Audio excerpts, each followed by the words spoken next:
Hi, my name is Brady. Welcome or welcome back to the channel. Please make yourselves at home. I'll be your host for the evening. Now, I want to talk about in this video something called virtual production. It's new in the world, and it's scary, it's fun, it's intimidating, it's a lot of things. So I had the very much so pleasure of being able to shoot at View Studios in Las Vegas with a colleague of mine, Ben, and everybody else there at the View Studios, and it was a blast. Now, the studios there and this virtual production that they've got, it's something that's so new, but to give you a little bit of perspective, scenes from The Mandalorian, Top Gun, Game of Thrones, Batman were all shot in some way, shape, or form in a virtual production stage like this. So being able to shoot in a very similar environment to those is both invigorating, but more so very intimidating, because I'll be honest, I've never shot on virtual production, and this was very much so a learning experience. Since virtual production is so new and something that's so up and coming, and it's definitely going to make itself known in the film industry, an opportunity arose where I was able to go to View and shoot on one of those stages, and I jumped on it because it's confusing, it's fascinating, it's fun. So in this video, I want to talk about not only the process that it took to get the shots that we got, but also some of the weird questions that I came up with along the lines or along the process of shooting, or just some of the weird settings that you need to know and make yourself aware of when shooting on a virtual production stage. So we're going to walk through this step by step from when we walked in, when we shot, and talk about the whole process to how we got the final shots, and then some things that I would have done differently. Now, this particular shoot here, we didn't have any really like hard cut direction. The main purpose of this was just for experience, to learn from it, creating or taking it as a learning opportunity, and also help you guys understand a little bit more the process of virtual production. So we kind of had free creative reign and total freedom.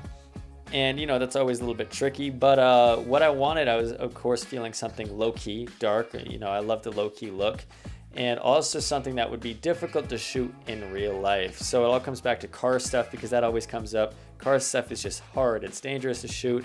So I was like, okay, let's shoot a car scene here. And then also let's step it up a little bit more. Let's add some rain, because shooting in rain is difficult. So we wanted this kind of low-key, rainy driving scene through Las Vegas, because it felt appropriate because we were in Vegas. So a little bit of a preface here. With virtual production, you have kind of two different options in this scene with like the LED wall and the stage setup. You have one option of just displaying footage on the wall and that acting as a backdrop to your real life scene. And in that case, you would just put up footage on the wall and then create a scene in the foreground and then mesh them two together. Now, the other option is the one that is a bit more complex, and that's using something like Unreal Engine, where you're going to create this whole virtual 3D world to just be programmed in the computer side of things to then be communicating with the wall. And then in that direction, when you move the camera around, the camera is talking through motion sensors and stuff like that to the wall, so then the background is going to change as you change the camera. Now, that is very complex and probably a terrible description of it, but of course that is not the route that we went with this, but it's just important to know that there's kind of two different directions that we went. Now, the direction we went was filming plates, which is filming footage and putting it on the wall as the backdrop, something called plates. Now, one of the downfalls of just using the plates on the LED wall is that you don't get the ability for like really camera movement freedom. You're kind of stuck to one direction, because if you were to change the perspective of the camera, the wall perspective isn't going to change, so it's just going to feel warped and fake because you're really shooting on a 2D plane. Now, when shooting with the Unreal Engine, you have this ability to move the camera around, because wherever you point the camera, the computing power is just going to know that you turn the camera that way, and the background is going to adjust accordingly. So just one of the downfalls, and just a little preface that I wanted to talk about when mentioning virtual production. Now, I want to dive into the shooting process and what that looks like. So we were there for 2 days on location at View in Las Vegas. Now, the first of the 2 days, the process looked like this. We went in there, and the first most important, I guess, objective was to block out the exact shots that we are going to shoot in. We wanted to find out exactly the camera angles, what lens we were going to use, where we were going to shoot from, because then we knew we were going to go out and shoot the footage for the plates, shoot the footage that was eventually going to be put on the wall the next day of filming. Now, it's important that we block out the shots first, because we needed to know exactly the angle and the perspective of the final shot, so then we can match that same angle and perspective when we are shooting the footage. Because in order to make the final shot look realistic and look as if we are shooting in real life, not on an LED wall, we need to match the perspective of the in-camera shot on location in the studio.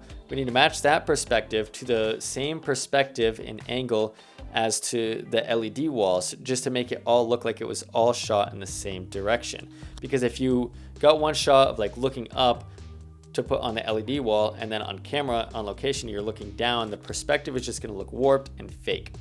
So it's important to line up the perspective and know exactly what shots you are filming for when you're getting footage to put on the LED wall. So after we planned out a handful of the shots, we headed out to the strip in Las Vegas to get our shots for the plates. So this is what that looked like. Let's talk about the camera and everything and why, and the settings accordingly. So the camera we used was a Sony FX3, and we needed something lightweight to fly on a gimbal, but also we knew we were shooting at night, so being able to have the low light ISO capabilities of the FX3, it was fantastic. And then the lens choice we used was a Sony 20mm 1.8, actually this lens that we have on here right now. So we used a wide lens because the goal of shooting these plates is not to make it look beautiful and cinematic. You want to make it look realistic as if it is a real life environment there. So by using a wide lens, we could capture a large portion of the environment that we are in, the Las Vegas Strip that we are on, to be able to move that all around on the wall and have a lot more flexibility as to this whole environment once we got into the studio, moving it around on the wall, which we're going to get to later on. And then we had it on a gimbal because it's important to keep this background steady. You don't want handheld shake, you don't want to change in horizon, because if you're shooting on location and you're shooting a static shot still on sticks or locked off, there's no movement, and then the background is moving and it's all handheld, well, you can tell clear as day that something is not right. So when we were shooting the plates, we needed it on a gimbal to keep everything straight and level and just really be capturing the environment instead of trying to make like a really nice looking shot. And then some camera settings that are actually very important. With the FX3, we shot these plates at 60 frames per second, not 24. Now that got confusing to me because I knew we were going to shoot the shots in 24, and I was like, what is up with that? But it's because the frequency of the LED wall is in 60 hertz. So the footage needs to replicate that and be 60 frames per second, just to avoid any flickering or banding or weird issues on the wall. So with that in mind, we got a couple different angles. We got one pointing forward, going, driver's point of view. We got a couple shots going out the driver's side window, so just some sideways footage, and then some shots going backwards as well, kind of from a front of the car point of view facing backwards. Then we got a few more miscellaneous ones of the skyline kind of going by up in the sky. So a few different perspectives, and we got all the shots and all the footage. And it just so happened that it started pouring rain. There's a whole like severe thunderstorm and flooding and monsoon when we were shooting. So we got our rainy shots and we didn't even have to VFX that, which was just perfect. It was just such this really awesome look. So grateful that it rained. But after that, we called it a night. We got our plates. We knew everything that we needed was ready to go. So we decided to rest up, hit the hay, and get ready for the second day. And that rhymed, and I'm proud of it. It doesn't matter. Continuing. Day 2 on location at the studio. I want to talk about the camera setup for this because it was different than the actual plates. Now, the camera I used was a Sony FX6, and I used some of the Surui new full frame anamorphics. I think I used for the majority of it the 35mm, which is right here, the 35mm T2.9. But I want to talk about the camera settings first because that was another thing that tripped me up, and I had a feeling that something would change, but I didn't know how.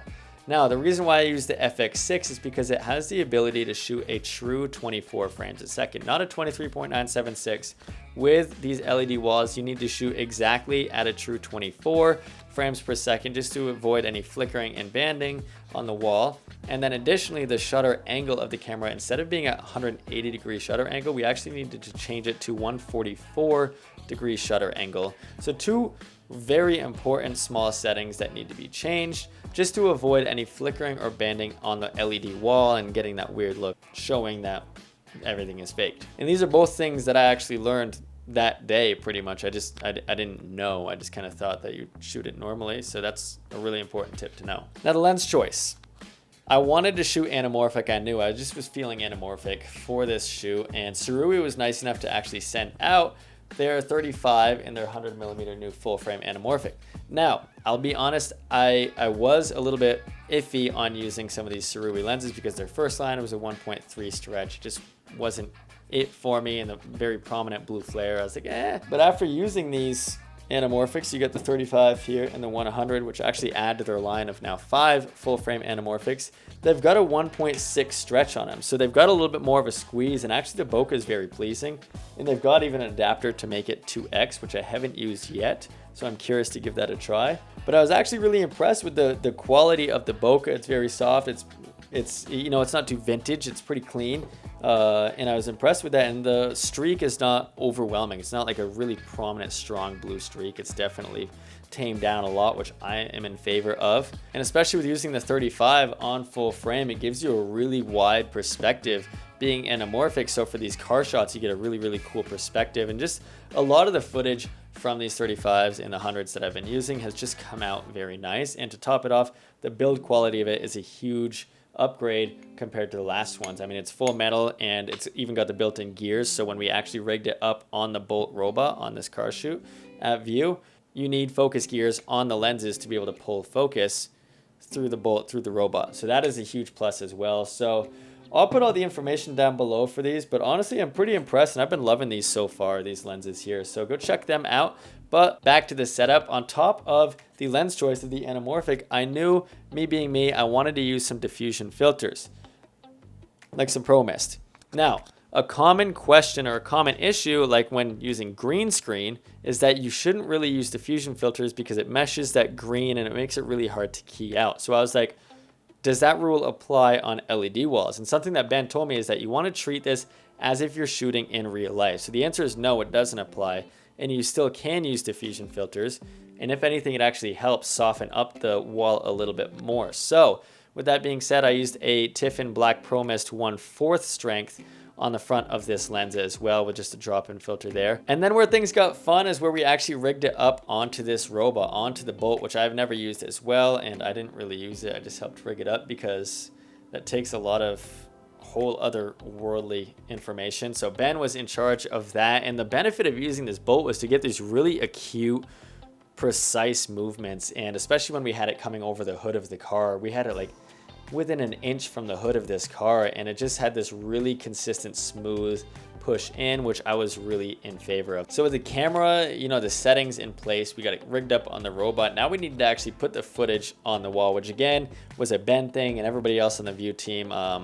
But essentially, it gets really tricky, and I learned that very fast because it's so easy to get the perspective off and make everything look very fake, very fast. And a few of these shots, I wish I did look at it a little bit more precisely, because some of them, in my opinion, just I misjudged kind of where this plane is, or the horizon plane, and it just felt a little bit fake. But again, it's all a learning experience. It's difficult. So we worked back and forth talking with them upstairs to just align the footage and be exactly in the right place for our framing, for our shot.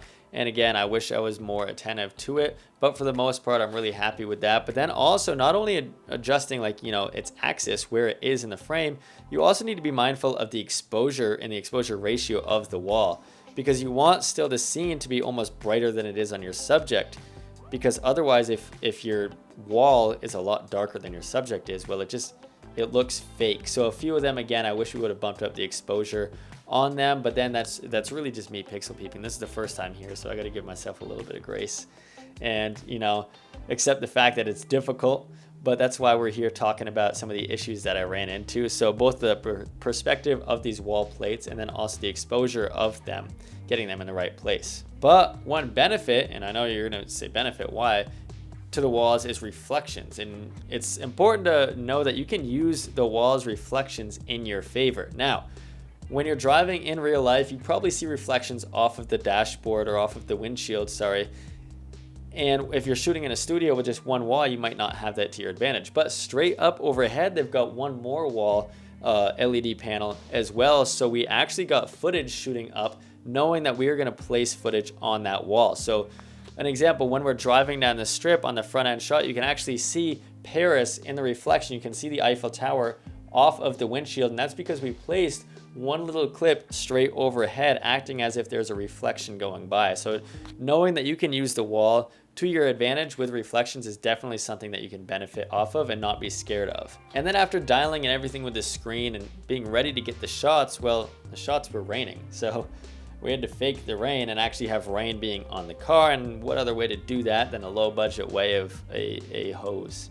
That is all we use, is just a hose, and we sprayed that up there. So we played around with it and we just did whatever felt right, whatever felt like it was real rain. And it was fun because the water and the rain coming onto the windshield actually took to the lights that we added in, and actually added a little bit of a like atmosphere, almost like haze would be, because you just have the light casting through this rain and casting colors as if you're really there on the strip. So that was a really fun technique. I would have loved to see how haze would have looked as well. Now, that was a lot.